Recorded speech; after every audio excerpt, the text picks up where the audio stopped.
Olá a todos, meu nome é Joaquim Vasques, sou médico reumatologista aqui pelo Hospital das Clínicas da USP. Fui preceptor da reumatologia e atualmente eu sou médico reumatologista da saúde suplementar aqui do Hospital das Clínicas. E agradeço o convite da preceptoria da Clínica Médica, em especial o colega Arthur Pires, para falar com vocês um pouco sobre o tratamento das doenças microcristalinas. Então a gente vai falar um pouco também de diagnóstico, manifestações clínicas, mas o foco aqui será tratamento. Então quando a gente fala de doenças microcristalinas, a gente está falando especialmente de 3 tipos diferentes de cristais. São eles o urato monossódico, que causa gota, a doença por deposição de pirofosfato de cálcio e a doença por deposição de fosfato básico de cálcio, sendo um grande exemplo a hidroxiapatita. De longe, o mais frequente na nossa prática clínica é a gota e é por ele que a gente vai começar. Então, a gente não tem como falar de gota sem falar do mecanismo do metabolismo do ácido úrico, desculpa. Então, aqui a gente tem um pouco a via de síntese das purinas. Então são esses nucleotídeos que são super importantes para diversas funções celulares e para a síntese do DNA. Essa síntese pode ser de novo a partir da ribose e do ATP, ou ela pode ser uma via de reciclagem a partir de nucleosídeos. O que é importante aqui para a gente é que esses nucleotídeos, quando eles são metabolizados por diversas enzimas, eles terminam na xantina. E essa xantina é metabolizada pela xantina oxidase em ácido úrico. E esse ácido úrico pode ser metabolizado por uma enzima chamada uricase em um metabólito chamado alantoína, que é facilmente solúvel e facilmente excretado. No entanto, ao longo da evolução, especialmente lá no período do Mioceno, diversas mutações nos genes que produzem a enzima uricase levaram os primatas a perder a capacidade de expressar essa enzima. Então nós humanos e os outros primatas não conseguimos expressar essa enzima uricase. E aí o que acontece? Toda essa via metabólica termina no ácido úrico, que passou a ter maiores concentrações comparativamente a outras espécies que expressam a uricase. E aí esse ácido úrico, ele não é muito solúvel e ele não é facilmente excretado. Então ele se acumula no nosso corpo. Como ele não pode ser metabolizado, a gente precisa excretar. E esse ácido úrico pode ser excretado então por via renal ou pelo trato gastrointestinal. Mas o principal mecanismo responsável pela maioria dessa excreção é a via renal. Então aqui o que a gente consegue entender? Que a concentração desse ácido úrico no sangue vai ser muito determinada pela produção a partir do metabolismo das purinas e da atividade da xantina oxidase e pela excreção, e especialmente a excreção renal. Na população brasileira, a grande maioria dos homens tem uma concentração de ácido úrico entre 4 e 9,2 e as mulheres uma concentração entre 2,8 e 6,9. E a gente sabe que níveis séricos de ácido úrico a partir de 7 mg por decilitro já são suficientes em alguns pacientes para causar cristalização. E essa cristalização de urato monossódico frequentemente acontece nas articulações e na pele. Quando esses cristais de urato monossódico são reconhecidos pelo sistema imunológico, causando inflamação, nós temos as crises de gota. O fenótipo clínico das crises de gota pode ser bastante variado, mas o clássico, inclusive representado nessa pintura que é sempre utilizado em aulas de gota, é a famosa podagra, que é essa inflamação aguda e bastante intensa da primeira metatarso-falângica. E esse lugar é especialmente frequente de ocorrer deposição de urato monossódico, porque ele é de extremidade. E as extremidades, como os pés, as mãos, as orelhas, por serem mais afastadas do núcleo do corpo, são mais frias e isso favorece a deposição dos cristais de urato monossódico. É muito frequente a gente falar de gota no fenótipo de monoartrite aguda, e frequentemente ela inicia a manifestação dessa forma.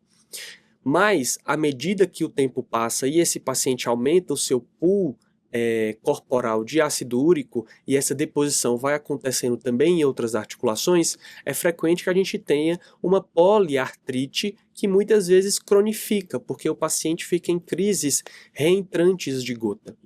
E a outra manifestação clássica são os tofos gotosos. Então aqui são depósitos também de ácido úrico, de urato monossódico no tecido subcutâneo desse paciente. Frequentemente no lobo da orelha, mas também é frequente em cotovelos, mãos, pés.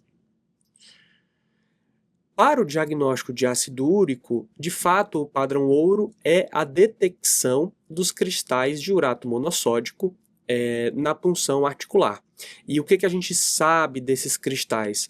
Eles têm uma forte birrefringência negativa e o aspecto é semelhante a uma agulha. Mas exames de imagem também são muito interessantes para o diagnóstico. Então a gente usa bastante na prática, por exemplo, a ultrassonografia articular, que ela mostra esse sinal do duplo contorno. Então a cartilagem vai ser hiperecóica no ultrassom, mas também a deposição dos cristais de urato monossódico. Um outro exame muito interessante é a tomografia de dupla energia, semelhante a uma cristalografia, que ela vai evidenciar os depósitos de urato monossódico também tanto na articulação como no tecido subcutâneo. E de método mais tradicional, nós temos a radiografia, que ela mostra esse aspecto bem típico de gota, que é a erosão em saca-bucado. Então aqui, por exemplo, em um sítio de podagra, nós temos aqui o primeiro metatarso com uma erosão, não necessariamente lá na articulação, ela pode ser um pouco periarticular, com essa esclerose logo abaixo da área de erosão, isso aqui a gente chama de erosão em saca-bucado. Então, agora que a gente relembrou um pouco das manifestações clínicas e do diagnóstico da gota, vamos para o tratamento. E a gente começa com a primeira pergunta que o paciente vai fazer quando ele entra no consultório após receber o diagnóstico de gota. Doutor, doutora, o que é que eu posso, o que é que eu não posso comer? O que é que a gente sabe sobre alimentação e níveis séricos de ácido úrico? De fato, alguns alimentos, por serem ricos em purinas, podem aumentar o nível sérico de ácido úrico. E isso é frequente com excesso de carne vermelha, vísceras como fígado e o consumo de frutos do mar. Além disso, o açúcar e o álcool, por mexer naquela via do metabolismo das purinas, tem uma tendência importante de aumentar os níveis séricos de ácido úrico. A gente fala que a cerveja em especial aumenta bastante porque além desse fator álcool, ela também tem uma alta carga de purinas. Aqui, falando de frutose e sacarose, é super importante a gente comentar sobre alimentos adoçados com xarope de milho. Então, por exemplo, açaí, ele tem muito xarope de milho, o açaí mais típico, né, que é adoçado artificialmente, ele tem bastante xarope de milho, e o xarope de milho também aumenta bastante os níveis séricos de ácido úrico.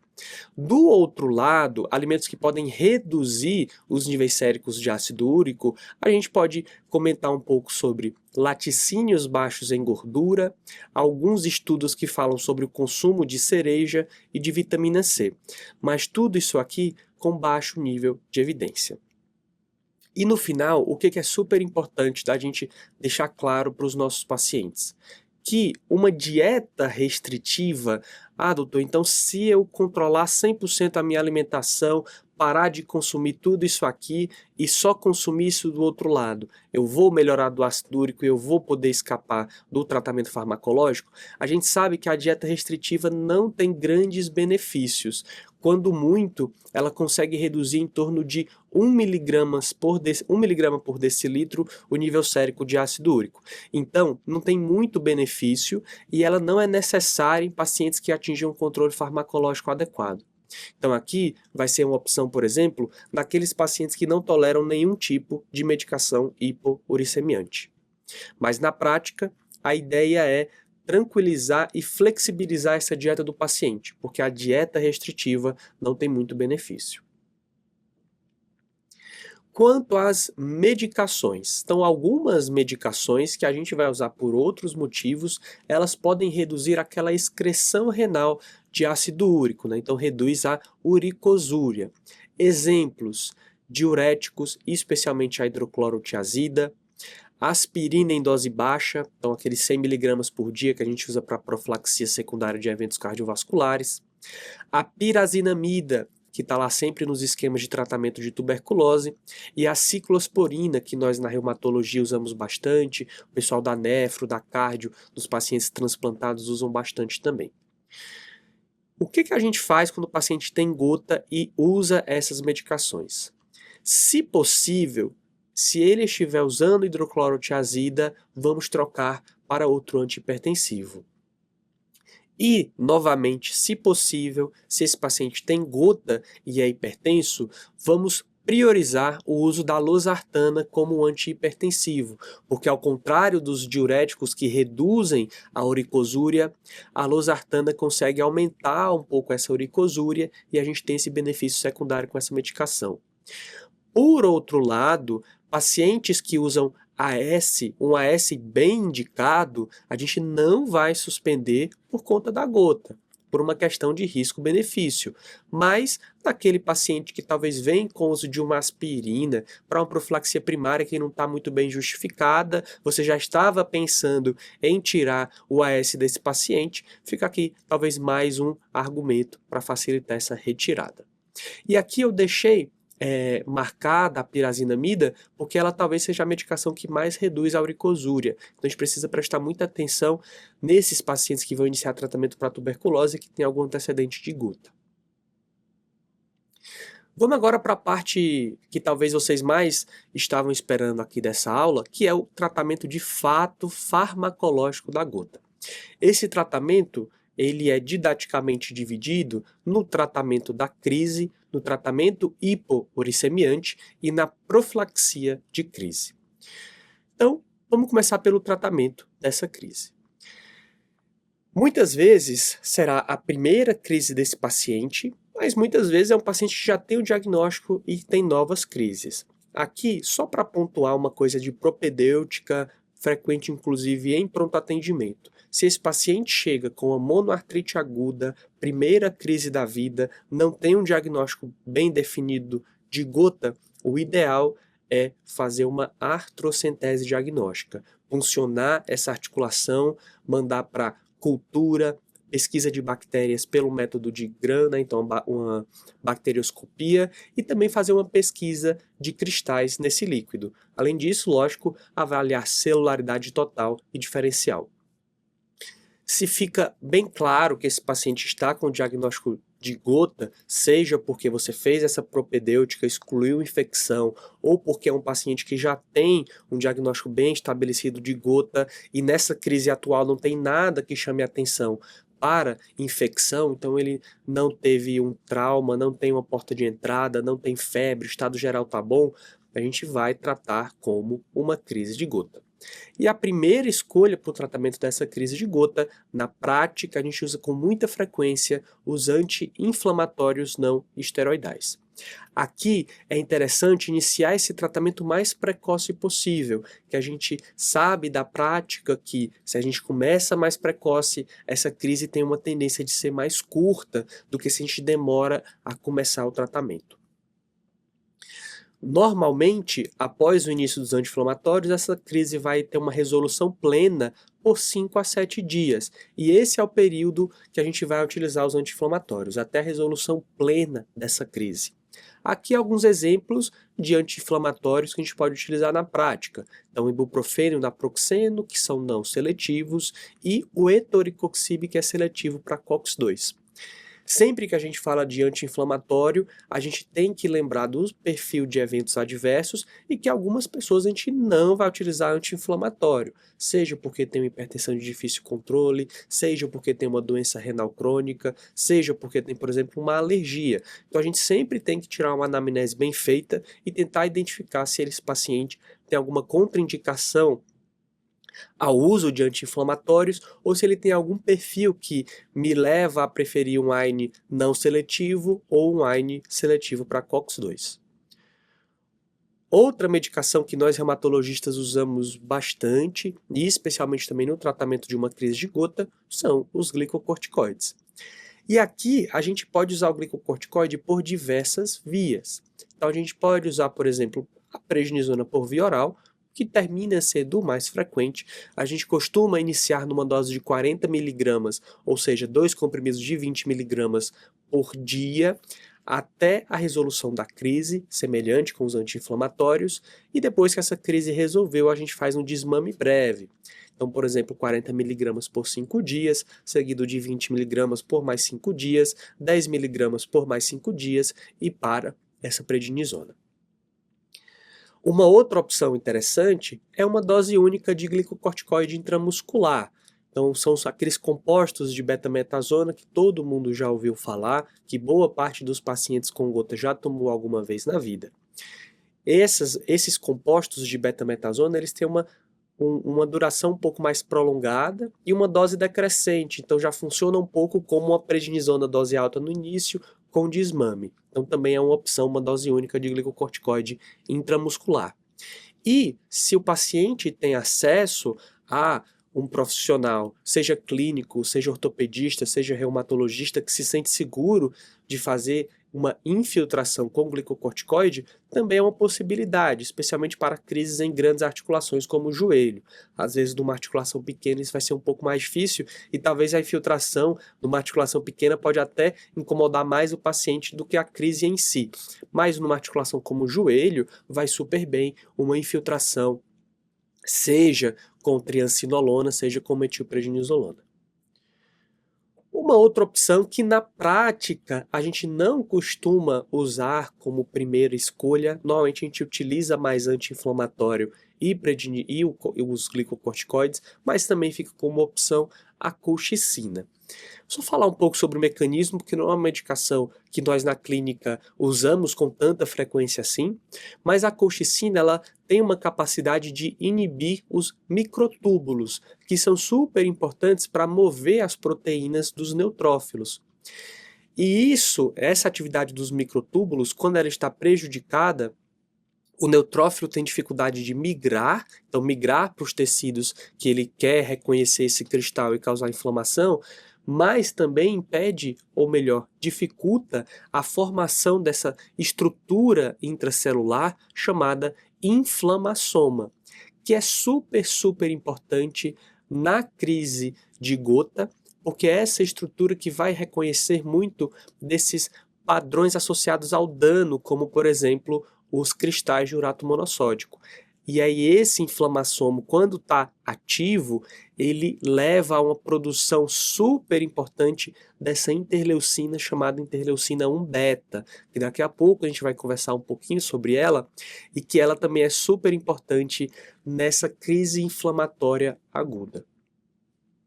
Se eu quiser tratar um paciente com crise de gota com colchicina, como que eu vou fazer?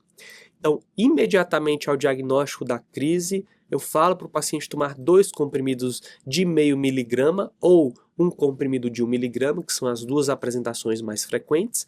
Depois de 1 hora, repete um comprimido de 0,5 mg. E aí, nos dias seguintes, ele toma 1 ou 2 comprimidos até o final da crise. Então, isso aqui é uma possibilidade, mas, novamente, na prática, costumamos preferir corticoide ou anti-inflamatório. Outras questões sobre a colchicina. Não devemos combiná-la com inibidores potentes do citocromo CYP3A4, porque quando a gente faz essa combinação, aumentamos os efeitos adversos da colchicina. Exemplos de inibidores potentes: antibióticos como a claritromicina, antifúngicos e inibidores de protease naqueles pacientes, nas pessoas vivendo com HIV, fazendo uso de terapia antirretroviral. E uma outra coisa importante é que se o paciente tem um clearance de creatinina abaixo de 30, o perfil de eventos adversos da colchicina também aumenta bastante, então recomendo evitar nesses pacientes. E que eventos adversos são esses? Diarreia, super frequente na prática clínica em pacientes que estão utilizando colchicina, e aqui é muito dose dependente, então tem paciente que tolera bem um comprimido de 0,5, quando você tenta aumentar para 2, diarreia limita essa possibilidade. Mielotoxicidade com citopenias, especialmente neutropenia, neuropatia periférica, especialmente em pacientes que usam essa colchicina por mais tempo, e também há relatos de miopatia com a colchicina. Alguns pacientes têm uma carga de crise tão intensa ou várias comorbidades que limitam o uso dessas medicações prévias, que aí uma possibilidade é um anticorpo monoclonal contra aquela interleucina que a gente falou que era super importante, que é a interleucina 1 beta. E o que a gente tem disponível no Brasil é o canakinumab, que ele vai ser então uma opção de exceção para aqueles pacientes que são intolerantes ou refratários à medicação padrão. E a posologia seria essa de 150 mg por via subcutânea e pode ser repetida em 12 semanas. Pois bem, falamos sobre o tratamento da crise, vamos falar agora sobre o tratamento hipouricemiante, ou seja, reduzir esse ácido úrico para evitar novas crises. Vamos trazer agora uma forma simplificada daquele esquema que a gente mostrou antes. Então a gente tem aqui os níveis séricos de ácido úrico, que eles vão ser muito determinados pela quantidade de xantina e pela atividade da xantina oxidase. E esse ácido úrico pode ser excretado, especialmente pela via renal, ou ele pode ser metabolizado pela uricase, que nós não temos. Algumas medicações vão inibir a xantina oxidase. Algumas medicações, que nós vamos chamar de uricosúricos, vão aumentar a excreção renal. E a gente pode administrar ao paciente a enzima recombinante semelhante à uricase, a P-gloticase, que vai transformar esse ácido úrico em alantoína, que vai ser excretado mais facilmente do que o ácido úrico. Em azul escuro são as medicações que no Brasil nós utilizamos com mais frequência. Então a gente vai falar com um pouco mais de carinho sobre elas, o halopurinol e a benzobromarona.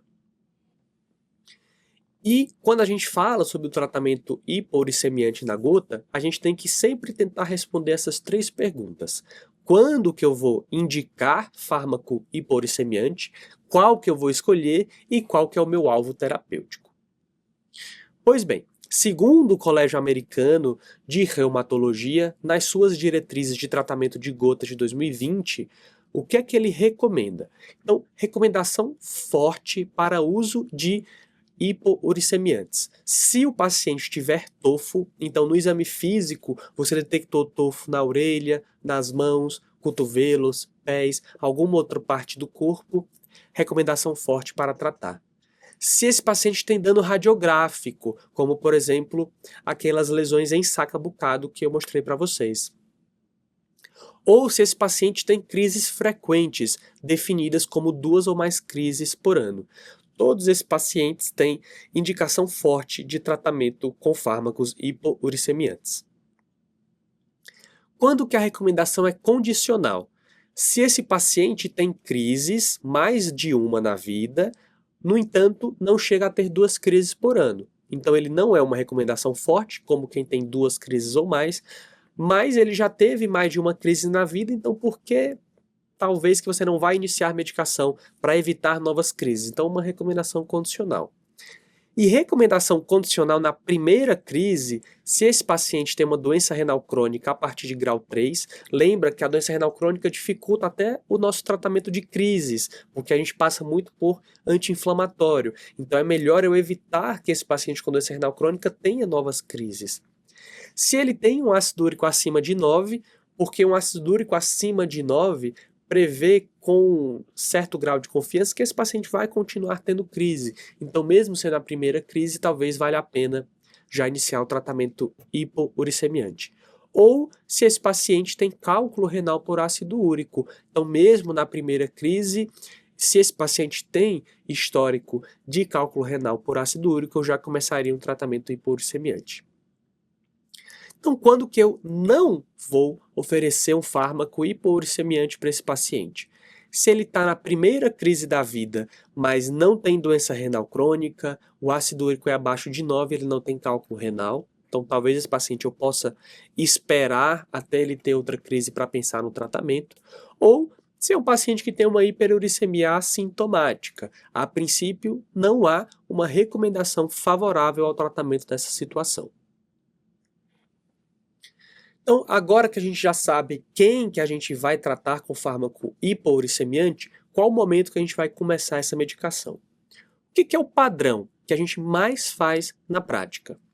O paciente vai chegar com uma crise, a gente vai tratar essa crise e cerca de 2 semanas após a resolução dessa crise, a gente inicia o fármaco hipouricemiante para quem tem indicação.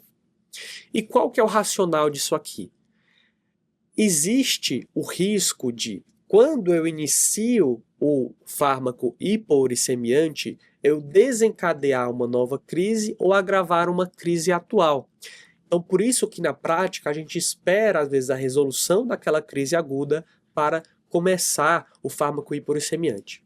Além disso, se eu começo essas medicações ao mesmo tempo de tratamento, de profilaxia, de hipouricemiante, eu tenho risco de ter uma soma de efeitos adversos e de sobrecarregar esse paciente de informações.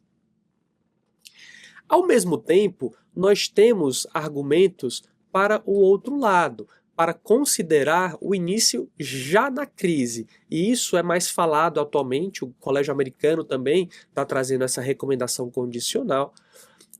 E qual o racional? Então, no momento da crise é o momento que esse paciente está mais motivado para engajar no tratamento. Porque às vezes o que acontece? O paciente trata a crise, está fora da crise, e aí você oferece para ele, por exemplo, um halopurinol.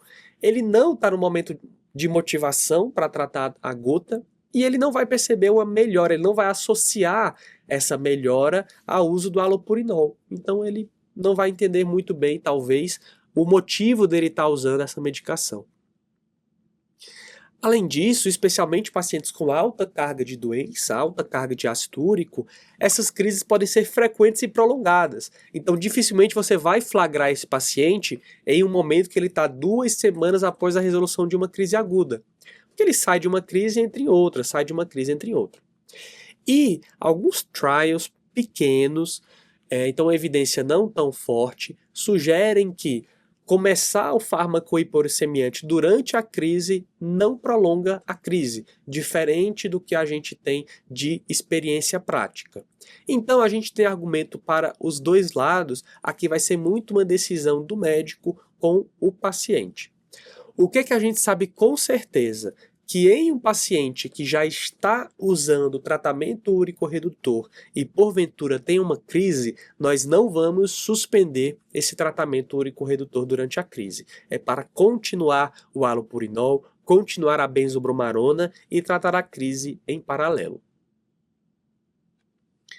A medicação que a gente mais usa na prática e que é a primeira escolha segundo as diretrizes americanas é o halopurinol, inibidor da xantina oxidase. Como que a gente vai usar essa medicação? Então a gente começa com uma dose de 100 mg por dia e faz um aumento gradual. Dificilmente esse paciente vai ter benefício com doses menores do que 300 mg por dia.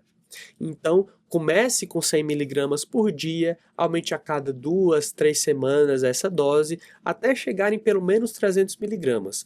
A partir daí, a partir dos 300 mg, vá dosando os níveis séricos de ácido úrico e pode aumentar essa dose até atingir o alvo. E a dose máxima recomendada do halopurinol é de 800 mg por dia, em casos de exceção podem chegar até 900 mg por dia. Mas, regra geral, a gente vai usar doses de 300 mg até 800 mg.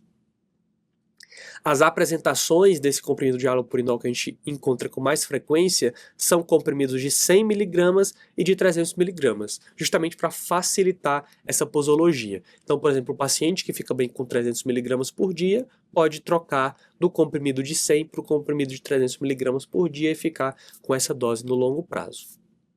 E a tomada é única diária. Então, se esse paciente está tomando mais de um comprimido, ele pode juntar todos esses comprimidos e tomar uma vez por dia. Atenção aos pacientes com doença renal crônica. O halopurinol ele não é nefrotóxico. No entanto, pacientes com doença renal crônica, eles têm maior risco de ter eventos adversos com halopurinol.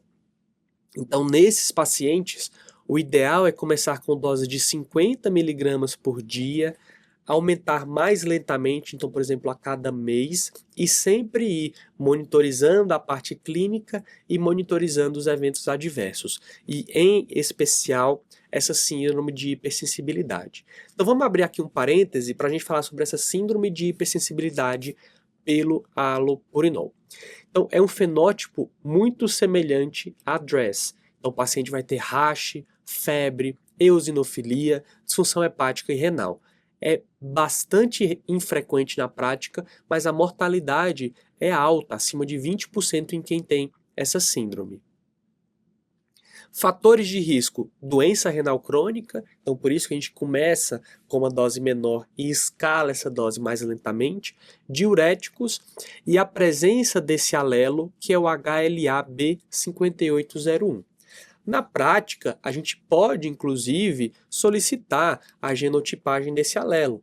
No entanto, não é uma medida tão eficaz, até porque a prevalência desse genótipo na nossa população é bem baixa. Quais pacientes que talvez faça sentido a gente pesquisar esse genótipo? Na população que tem uma frequência maior dessa variante. Então, chineses de etiologia Han, coreanos e tailandeses. E nos Estados Unidos eles falam um pouco sobre pacientes afro-americanos. Então talvez nessa população faça sentido pensar na pesquisa genética antes de iniciar o halopurinol. E, obviamente, né, então pacientes que têm doença renal crônica ou que sejam dessas etiologias, talvez iniciar em doses menores e escalonar lentamente. Um outro parêntese aqui sobre o halopurinol são as interações medicamentosas, que são muito importantes. A azatioprina, que na reumatologia a gente usa bastante, ela também é metabolizada pela xantina oxidase. Então, se você está usando o halopurinol, o risco de você ter eventos adversos pela azatioprina, como citopenias graves, ele se aumenta muito. Então, a gente evita na prática essa associação de halopurinol com azatioprina. Além disso, o halopurinol ele pode aumentar o efeito anticoagulante da varfarina e aumentar também os níveis séricos da ciclosporina. Então não há contraindicação à associação de halopurinol-varfarina, halopurinol e ciclosporina, mas a gente tem que ter em mente que o efeito dessas medicações será potencializado pelo halopurinol. Mas eu não recomendo a associação de halopurinol com azatioprina. Vamos agora para a benzobromarona. No Brasil a gente usa, fora do Brasil nem todos os países têm acesso a essa medicação. Então a benzobromarona é um inibidor potente da URAT1, que é responsável pela reabsorção tubular do ácido úrico, então ela promove uma uricosúria, é um fármaco uricosúrico. Alguns mercados, a própria indústria que detinha a patente da benzobromarona optou pela retirada, por conta de alguns relatos de hepatotoxicidade e mielotoxicidade. No entanto, o número de pacientes que tiveram hepatotoxicidade e mielotoxicidade foi muito baixo, e a Anvisa, a nossa agência reguladora aqui no Brasil, optou pela manutenção dessa medicação no nosso mercado, o que nós, reumatologistas brasileiros, consideramos muito positivo. E essa medicação é uma opção especialmente interessante nos pacientes que o mecanismo principal de excesso de ácido úrico são os hipoexcretores, que têm uma baixa excreção renal. A dose habitual da benzobromarona é de 50 a 200 mg por dia.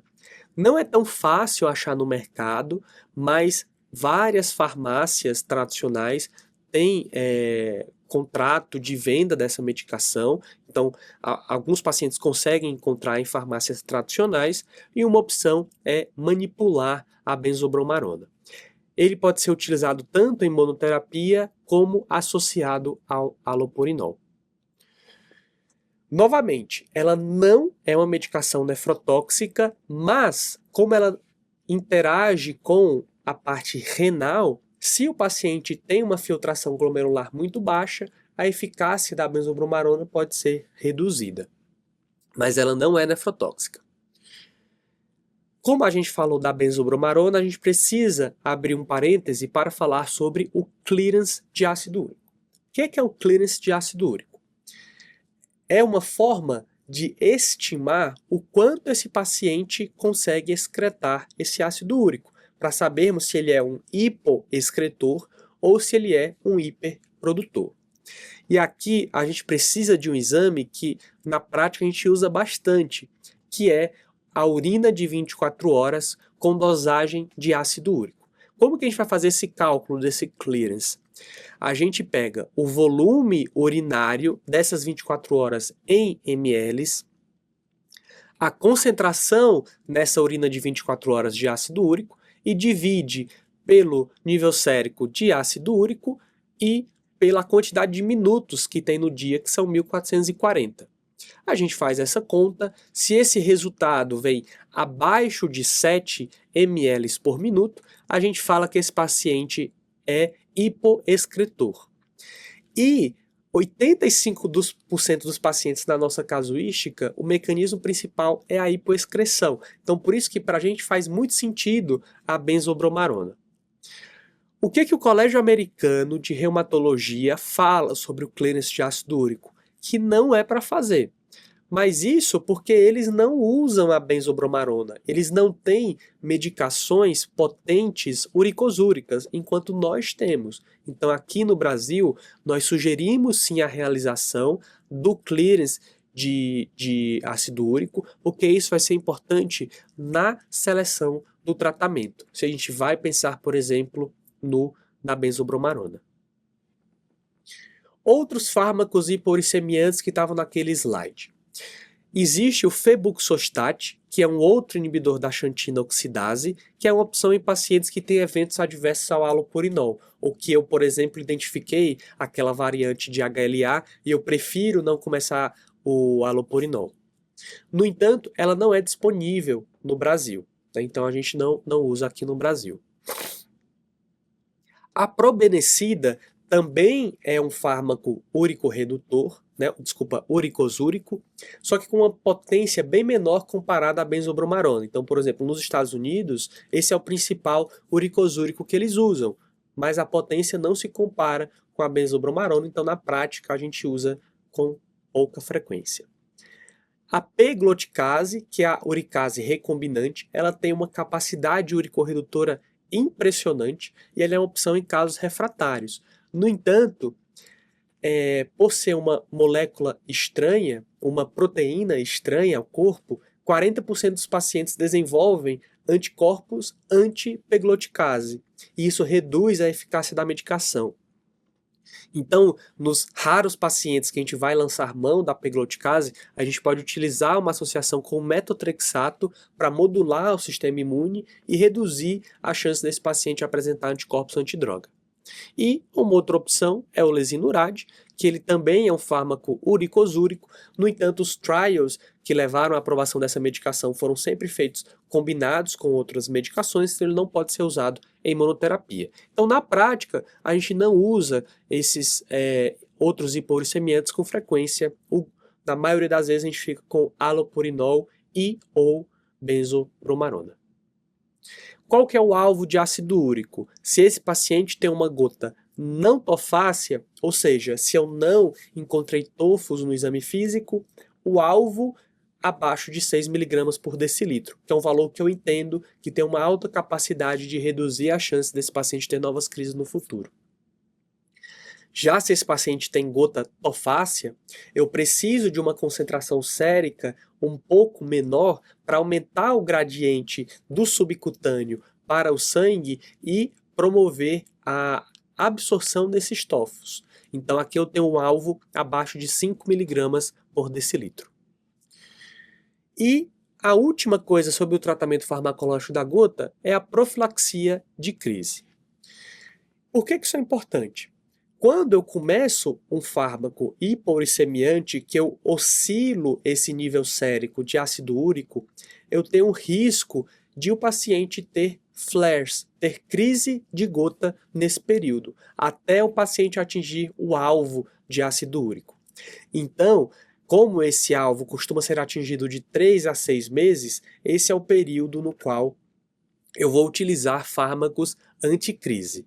Tendo em mente que se o paciente tem tofo, ele tem um pool de ácido úrico maior. Então, provavelmente ele vai demorar mais a atingir o alvo e eu provavelmente vou precisar de mais tempo com medicações profiláticas. Aqui as opções são as mesmas que a gente tem para tratar a crise.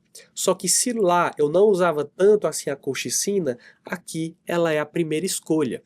Então, a gente vai ficar com a colchicina meio a 1 mg por dia.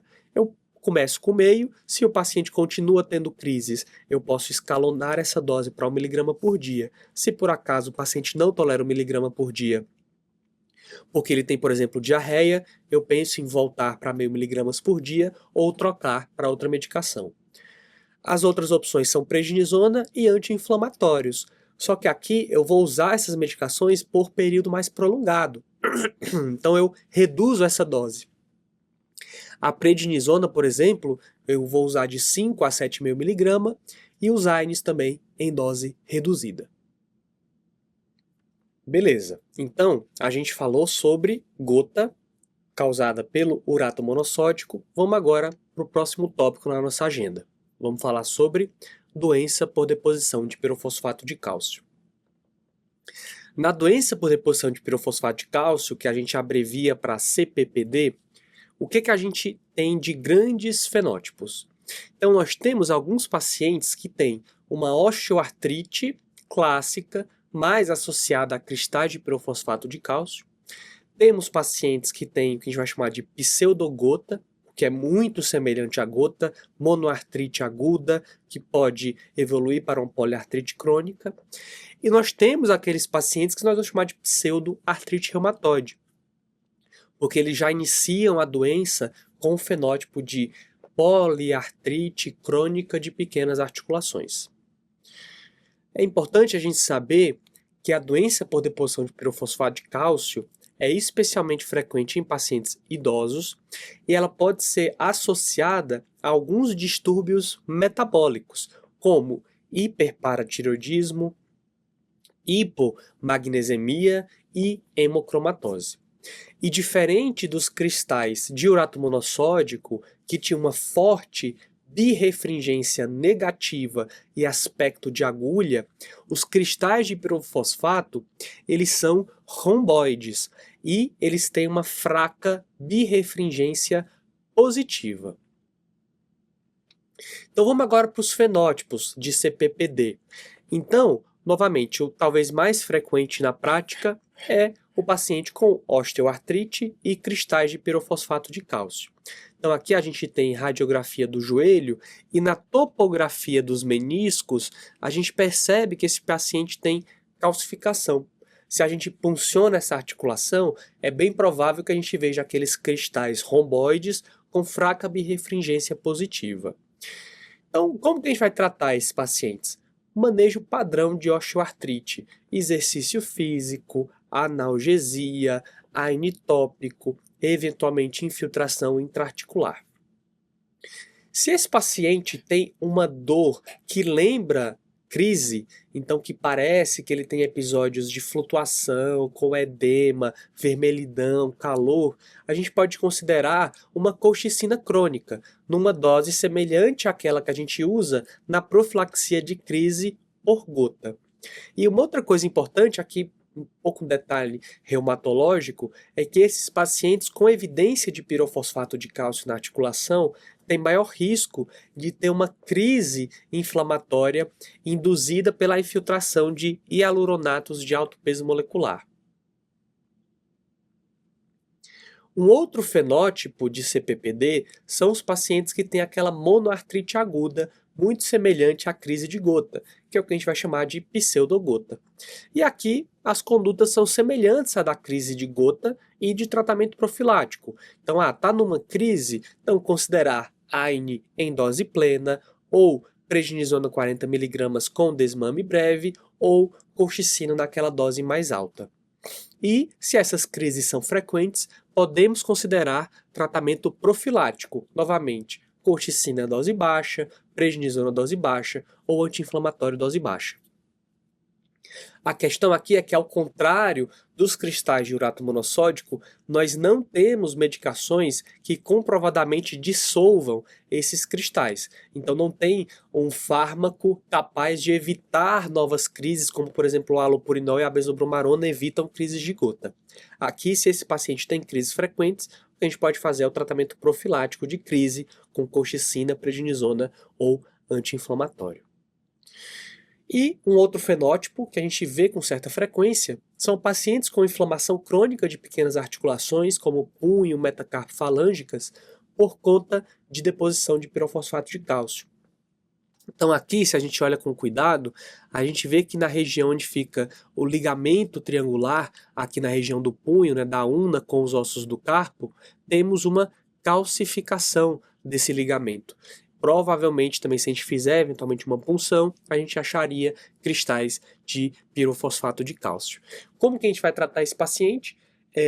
A gente vai pensar em colchicina dose baixa, anti-inflamatório ou prednisona em dose baixa, parecido com o tratamento profilático de gota, e casos selecionados, refratários a esse tratamento anti-inflamatório crônico, que são muito sintomáticos, que às vezes você vai ter dificuldade de diferenciar se é somente pirofosfato de cálcio, ou se tem, de fato, uma sinovite autoimune semelhante a uma artrite reumatoide, a gente pode considerar hidroxicloroquina ou metotrexato.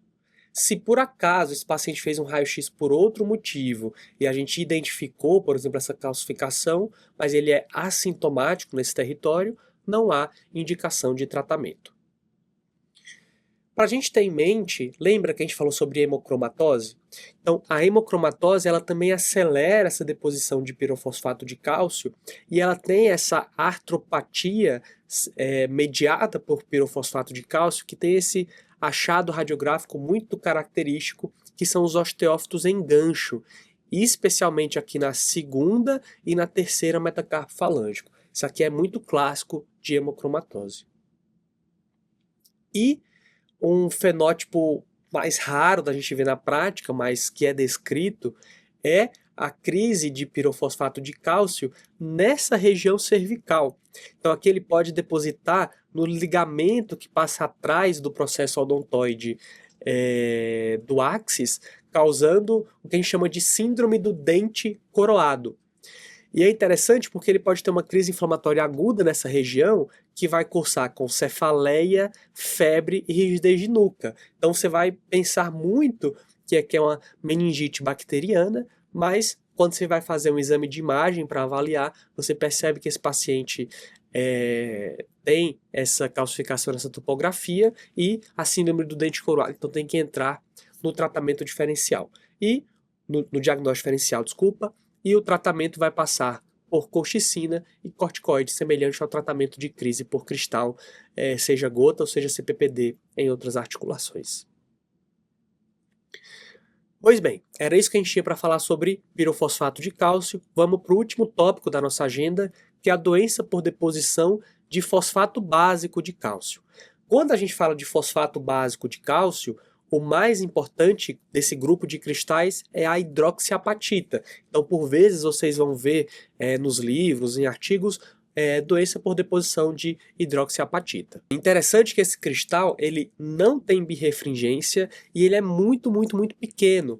Então, muitas vezes, só com a microscopia, você não vai detectar esse cristal. A gente precisa de corantes específicos, como o vermelho de alizarina, para detectar esse cristal numa eventual punção articular ou periarticular. E na prática, quais são os dois fenótipos que a gente costuma ver da doença por deposição de fosfato básico de cálcio? Então, a tendinopatia calcária e a síndrome de Milwaukee.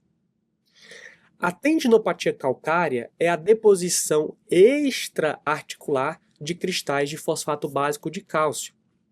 Então aqui o cristal depositou no tendão, nesse caso especialmente o tendão do supraespinhoso. E muitas vezes o paciente tem essa deposição, mas ela é assintomática, mas em algum momento de estresse dessa articulação, seja porque ele começou a praticar um esporte, seja porque teve uma exposição laboral mais importante, ele pode ter uma crise álgica importante nessa região do ombro. E quando você vai fazer um exame de imagem, você detecta essa calcificação do tendão. O tratamento aqui vai ser baseado em anti-inflamatórios e analgésicos, eventualmente uma infiltração periarticular com glicocorticoides e fisioterapia.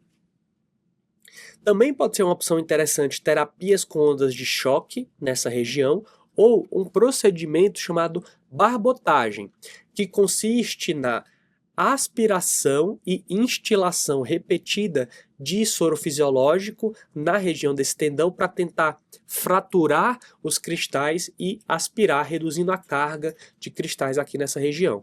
E, casos refratários a todas essas terapias, nós encaminhamos para o colega ortopedista de ombro para fazer alguma cirurgia nesse local.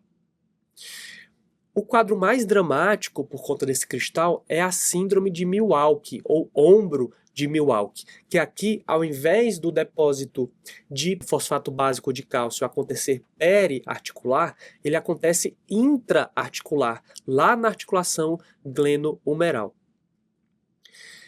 Isso é mais frequente em idosos e leva a uma artropatia destrutiva dessa articulação. Então olha como esse ombro aqui está realmente destruído. O tratamento, em casos bem iniciais, passa por anti-inflamatórios e analgésicos, eventualmente a infiltração intraarticular de glicocorticoides, mas muitas vezes esses pacientes são referenciados para uma artroplastia total de ombro, que realmente é um quadro bem mais agressivo e dramático. Pessoal, muito obrigado aí pela atenção nesse vídeo, espero que tenha ficado bem proveitoso aí para vocês. Eu estou à disposição para dúvidas, estou sempre aqui no HC, então vocês podem me procurar, e é isso. Muito obrigado.